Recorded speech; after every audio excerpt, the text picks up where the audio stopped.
Hey, everybody, welcome back. I'm really excited. We're going to talk about a new topic called business agility, and I'm here with Q and Rosanna. So, Rosanna, what's the question here for business agility? What exactly is business agility? Good question. And I don't know, we're probably going to run out of time, but I'll tell you one thing. There is no standard definition of business agility that I know of. If you do a web search or you do a chat GPT or whatever, you're going to get a ton of interpretations of business agility. So over the years, I summarized this into four things: delivery agility, product innovation, leadership effectiveness, and organization adaptability. And if you have these four things, you get one thing as the outcome: resiliency. Business agility for me is the ability to be resilient. And in order to get resilient, you have to have those four things. Do you have any examples of companies you felt have been resilient recently? Well, there are several. I mean, we can't use company names, but like I was telling you guys before recording, I had a client when COVID happened that suddenly we have to go home. And we figured out that nothing was properly set up to be working from home. But in 2 weeks, things changed quite a bit. More network nodes, more VPN, more this, more that, more that. And it worked so well. They are one of them who said, hey, we're not going home. They actually got rid of real estate and all that stuff because it's working great this way. Why do we need to have people in the office? Sometimes people go, but very often, and they go on their own. But that is a great example of being adaptable. They were very resilient. When you look, several companies crashed really bad during COVID because they didn't adapt, right? Now, just adapting, it's one thing. That's where leadership effectiveness comes to play, right? Because if your leadership is not effective, how are you going to adapt, right? You have to move things around. You have to shift focus. You have to do all of that, right? And in the meantime, you have to keep delivering stuff, either your product or service. It has to keep being delivered regardless of the conditions, right? And that's delivery agility. Now, you also have to evolve your product or service because maybe your service was something that was mostly done in person. And now we have this thing called COVID. We have to do it remotely. So how do we innovate for enable our product or service to happen still, even though we're in the most remote environment where everybody is like, I don't want to touch you, go away, that sort of stuff. So those four things for me bring resiliency, and resiliency is key in order to prosper, to grow, despite of how adverse the conditions are. Yeah, I think back, there's lots of examples in tech, like Slack, the messaging application. I think that started off as something for gamers or something. Yeah, it And was then internal. somehow, right. So I'm thinking about your 4 points here. And I'm thinking how, a lot of companies, we can probably talk an hour about different companies in tech that started off as one thing and ended up being, and they're still around, right? Salesforce, whatever, right? We can go on and on with these examples. So they can hit all four of your points very nicely.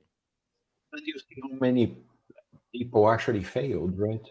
Yeah. And when we talk about product innovation, we were talking about the essential phone, right?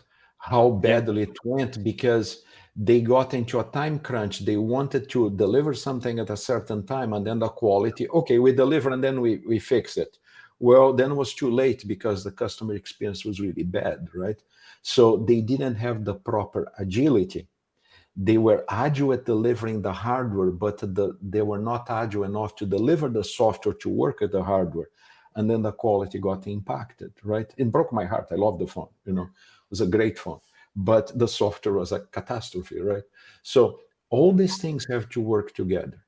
And we are talking early, and you guys will see in another video about leadership and all that stuff, right? Yeah, we'll put a link here on the card up here. Yeah, and it's very important that leadership have the effectiveness in order to support people, and we have to do these adaptations really quick, or we don't prosper in the market.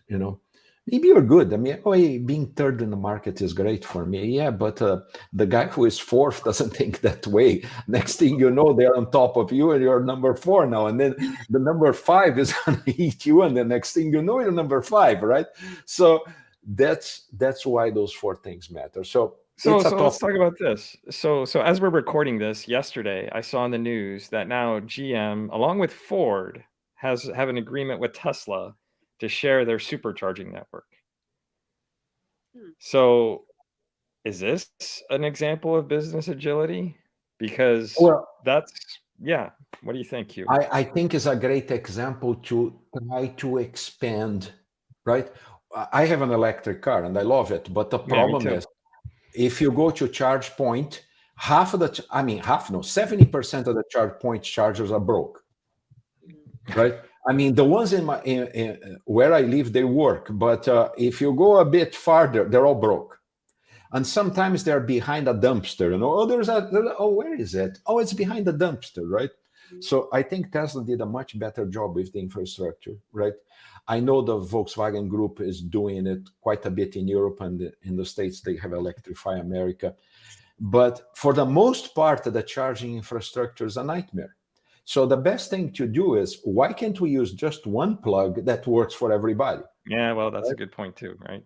Yeah, you know, so I think Tesla is waking up to this too, because they say, hey, listen, now we have competition, right? So maybe you're not going to make this much money from the cars, but we can make money from the charging infrastructure, right?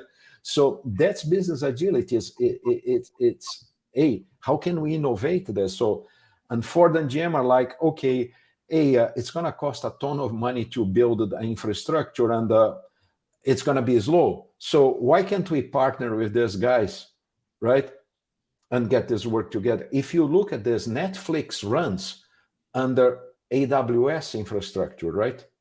Say, well, but the Prime Video, it's competing against Netflix. Yeah, but you know what? Netflix is a source of revenue for Amazon at the end, right? Yeah. So it's the frenemy thing. Yeah, that's all innovation. That's all how we should think about. Sometimes we compete, sometimes we partner. Awesome.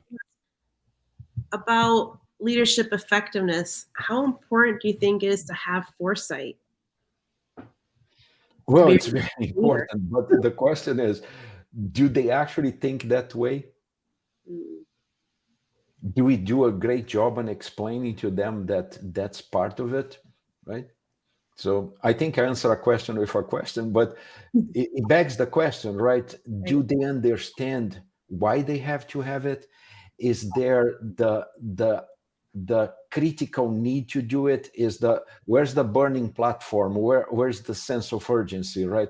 Where's the thing that drives people to actually, we have to think that way. We have to have foresight. We have to be monitoring the market. We have to look at this. A lot of people don't look at that. They look very short term. They're very myopic, right? I mean, a lot stock price has got to go up, right? Yeah, and a lot of companies got caught in the chat GPT thing right now, right? Because they're like, they didn't see it coming. And now there's this running around, oh yeah, me too. But I mean, they are a bit behind on this. And the question is, will they catch up with it? Some people probably not, likely not. It's really interesting how short cycles now things are running, right? And like, you know, last century, you know, things would be around, maybe change 5-10 years. Now it's like 6 months. It's faster and faster, never slower. Yep. Folks, what do you think? Put some comments down below. We want to hear from you. Please like and subscribe. Thanks for joining us today. We'll see you next time. Bye-bye.